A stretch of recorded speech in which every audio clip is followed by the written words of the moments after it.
thinking of playing Death Ride, Hafid Ridge. So we're back around to the German operations phase, and I should mention these guys right here. So in the last British Army turn, these units conducted multiple opportunity fire attacks. So they were in Overwatch. My first question is, if they're in Overwatch, were they even allowed to do opportunity fire at all? And if they're in Overwatch and they are allowed to do opportunity fire, do they lose their Overwatch status after conducting opportunity fire? Or does it not change at all? Does their status not change at all? I don't remember seeing an answer to this question, but I'm going to take a quick look. Okay, I confess I'm going by a lot of implication, things implied in the rules, or maybe even inferring things from the rules. I don't think they were... First of all, I'm not even sure that they were allowed to be set up in Overwatch. But then again, I don't see why not. So they were in Overwatch. I guess, by implication, I don't think they were allowed to do opportunity fire at all. So I guess I'll just remove the Overwatch status. Yeah, we'll just go from there. The other thing about movement, again, I'm inferring from the rules that when a stack starts to move, then you go all the way through to the end of that stack's movement. So as far as an earlier question I had, I don't think units can break off and go in separate directions or separate movement. Again, I'm only inferring. Okay, so it's the German turn, operations phase. So now I think that the Germans are just going to conduct regular fire. So now they're going to be conducting the same types of attacks, but they should be more effective because we're not going to have the -3 for opportunity fire.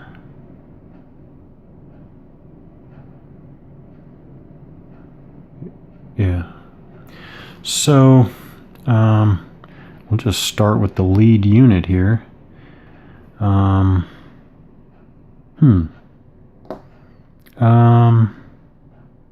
Combining fire. Okay, maybe. Okay, what I'm looking at is that the secondary weapon range for the Panzerjäger is 2. So there are no British within the secondary weapon range. The range for secondary weapon range for the tanks is 4. So no British tanks are within secondary weapons range of the tanks either. So it's only an issue of primary weapons, and now I wonder if the Germans shouldn't try some more serious concentrations of fire. 1, 2, 3, 4, 5, 6, 7. Okay, out of range of the Panzerjäger, yep. So maybe the 3 Panzerjäger platoons here will concentrate on the lead British tank platoon there.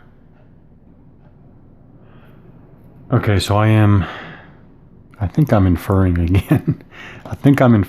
They can combine. So we have 3 identical Panzerjäger platoons for a total attack factor, primary weapon factor of 3 times 3 is 9. Okay, 9 against 6. Already that's 1.5. But let's see if any. That's still long range, medium targets. Yeah, okay, so it's 1.5. Now let's look for, die roll modifiers. They're going to get -1 for elevation, but there's no adjacency. So no plus weapons. Fire is not suppressed. Okay. No multiple hex faces. Oh, that's where we want to get crossfires, but not in our little example here. Elevation. Oh, +1. +1, which is better. +1.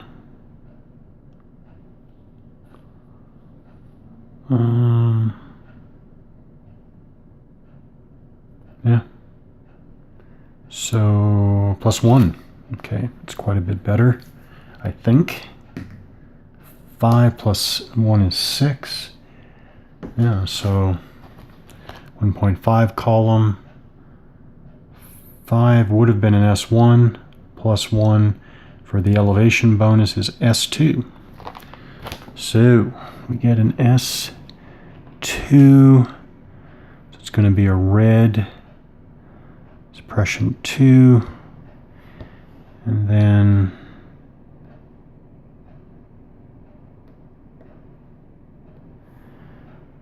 still not really clear, but I guess they are. Well, I know I don't want to move them anyways. Yeah. Well, that's interesting. I don't think there is any.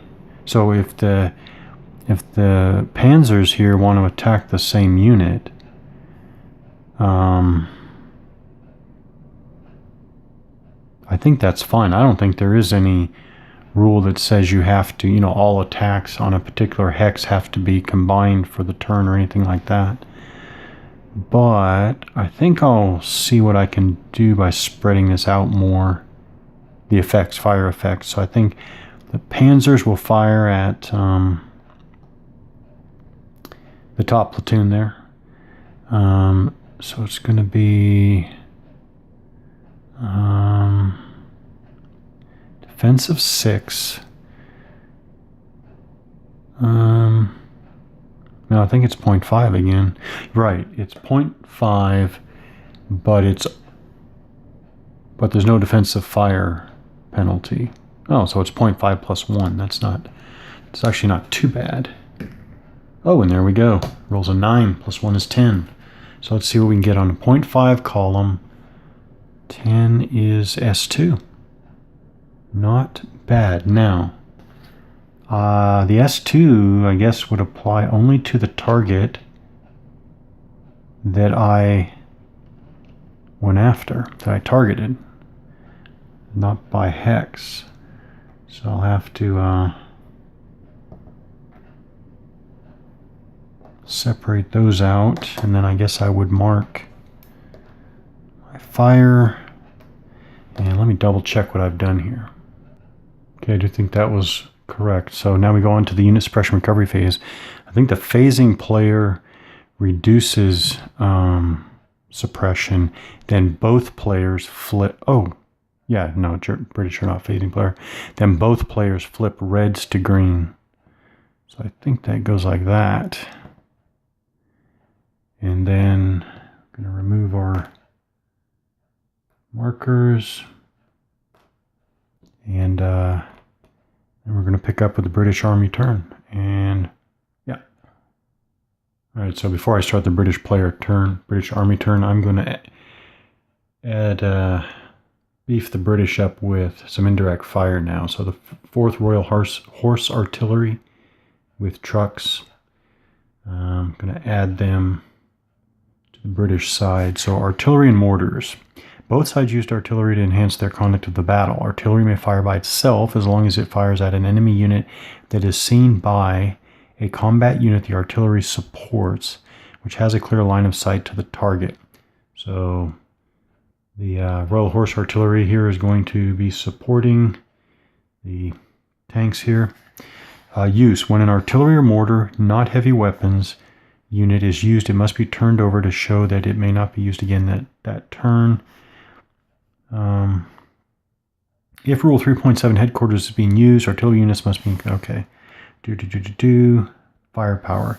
The strength of artillery support is calculated differently for fire attacks and assaults. In fire attacks, the artillery strength, which I guess would be the 6, is calculated using the target type being fired at. Okay.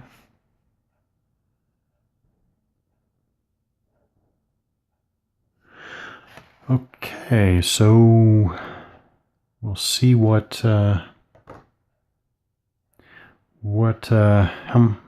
effect the artillery has. So make sure that I guess the values are still the same.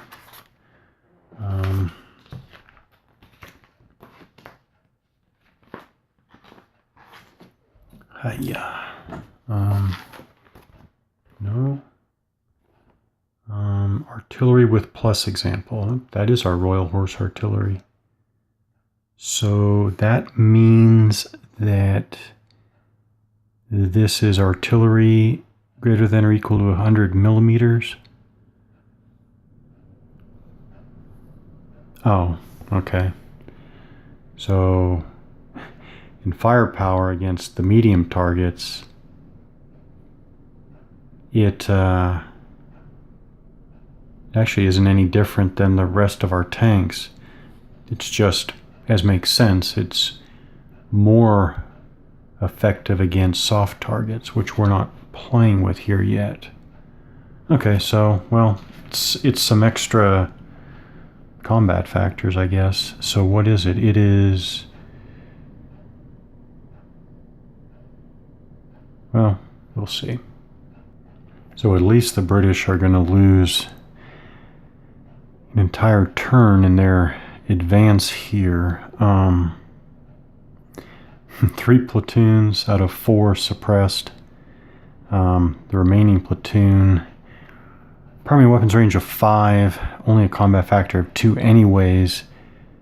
So assuming that the tanks can combine with the Royal Horse Artillery for 8 against the Panzerjäger lead Panzerjäger platoon, which has a defense of 6.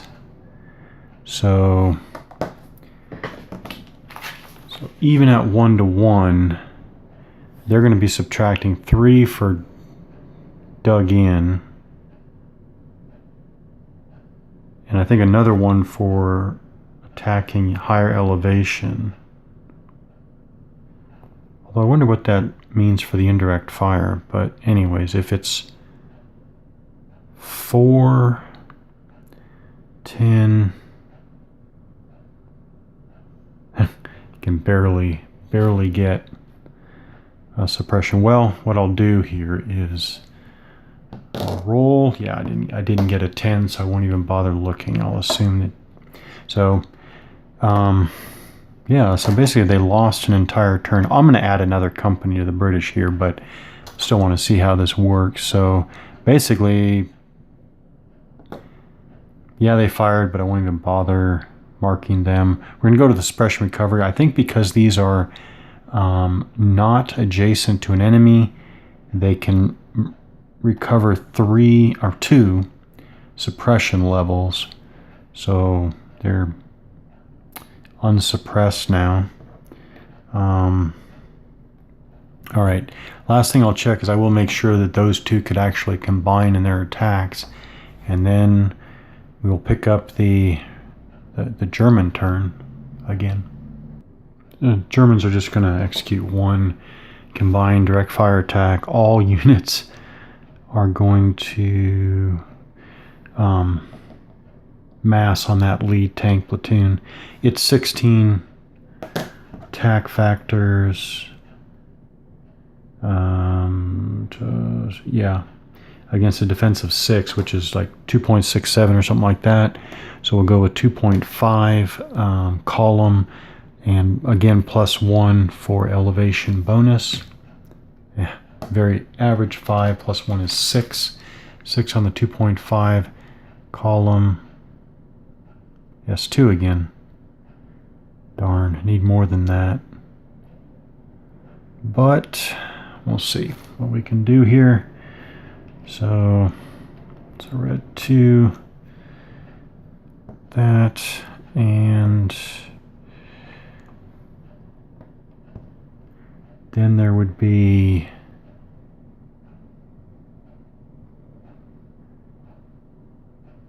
unit recovery. The red would be flipped to green, and then it would be the British player's turn again. Alright, to develop our story here, I'm adding a second company or Bravo company to the fight here. And they're just going to start out all stacked up here. All the units of a company can stack together.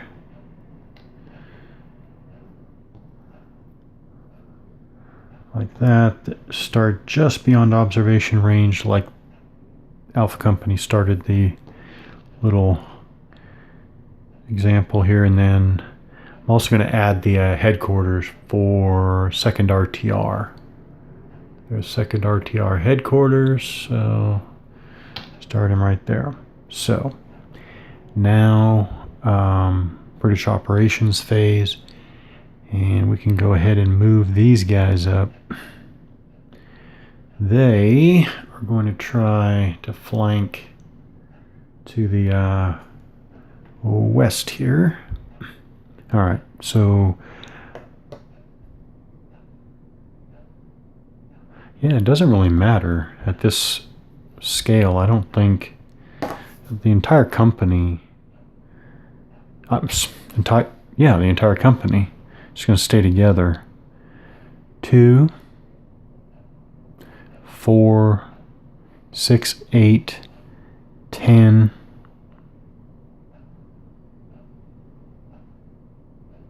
12, 14, 16, 18, 20. And then, so the Panzerjäger lead platoon there is going to try opportunity fire at the top platoon there. And again, I think he just needs, because of the penalties of opportunity fire, it needs a 10. Okay. Doesn't get it, rolls a 6, doesn't get it. I think these guys are done. And then the headquarters will move up by the artillery. 2, 4, 6, 8, 10, 12, 14, and 16.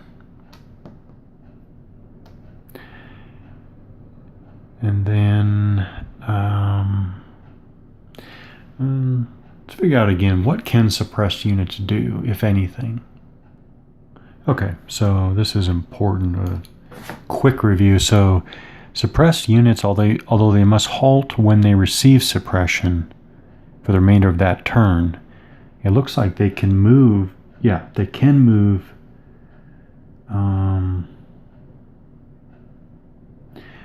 They can move at a reduced rate, but if they're within 5 hexes of the enemy unit, they may not move closer to the enemy. So basically, there is movement capability. Second, there is fire capability. They cannot conduct opportunity fire, but they can fire defensively. And they can fire, they just are firing at a penalty.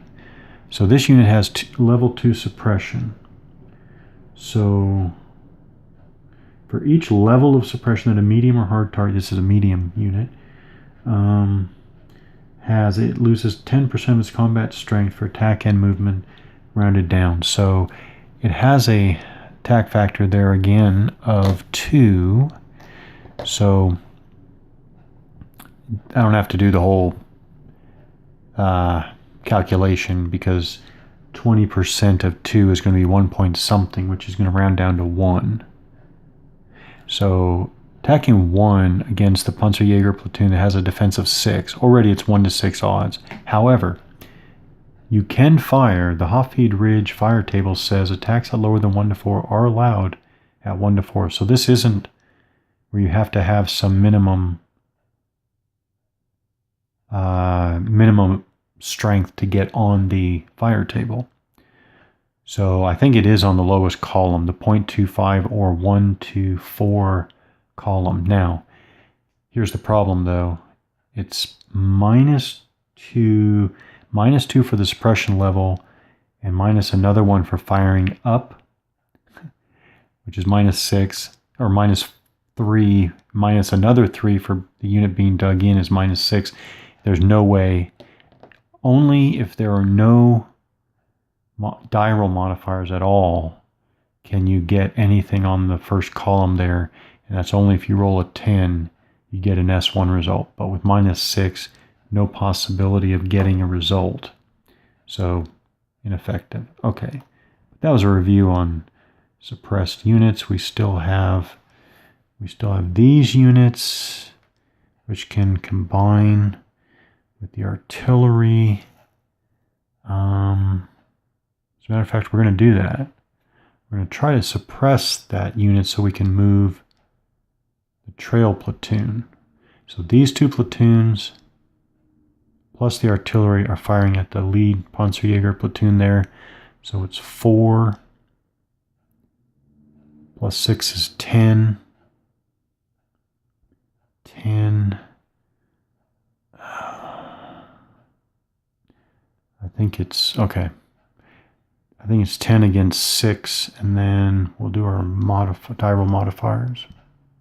Okay, I just noticed I've really been missing something, and it will make a difference. I'm forgetting that this Panzerjäger platoon is, I should have noticed this all along. It is a soft unit. So, example side by side. The British unit tanks are obviously a medium target because they have the orange dot behind the defense value. There is no dot at all behind the Panzerjäger defense value, meaning it is a soft target. Wow. Yep, and even when they're on trucks, they're still a soft target. I totally missed that. So that is a different, well, here. So it's the different column here. Now, for the British tanks firing against them at long range, it's the same ×1. But here's where the artillery can get the ×2 against the. Well, so I do believe now that this is not 6 but 12. 12 plus 4. 16. 16 against 6. Yeah. So, okay. So that's 2.5, I believe. Okay, so on the 2.5 column, I think it is again -1 for the elevation, although I still wonder whether all units must be firing for lower elevation hexes. I'm not sure if that applies to indirect fire or not, but I'll just leave it to look at that later. It is -3 for dug in, so it's -4 altogether. They rolled a 7. -4 is 3, which is just enough to get an S1, which is good because now they cannot fire opportunity fire, which means that we'll get that trail platoon up. So there's still the other units with the German defense in depth there, but we're still going to try to do what we can. So 2, 4, and that's 1, 2, 3, 4, 5, 6. That's 6 hexes away, which is in range of the Panzerjäger platoons under there, which the British need to suppress them at some point, but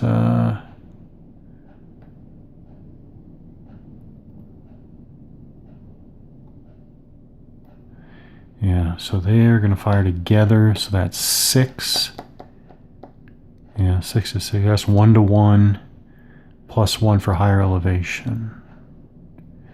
but -3 for opportunity fire. So -2,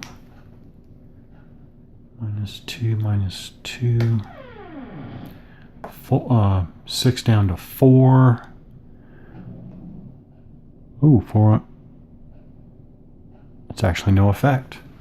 So now they are not firing on that platoon anymore.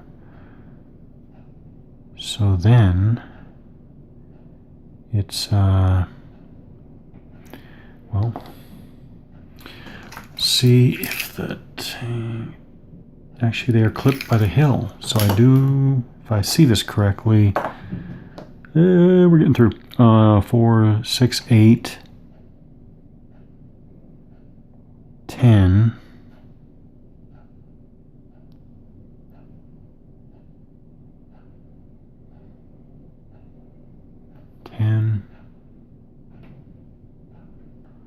All right, so 12, 14. Let's see what the wire there does to the British tanks. Okay, actually, I'm gonna back up one. Gonna stay there. Not gonna move onto the wire and adjacent to the German unit there.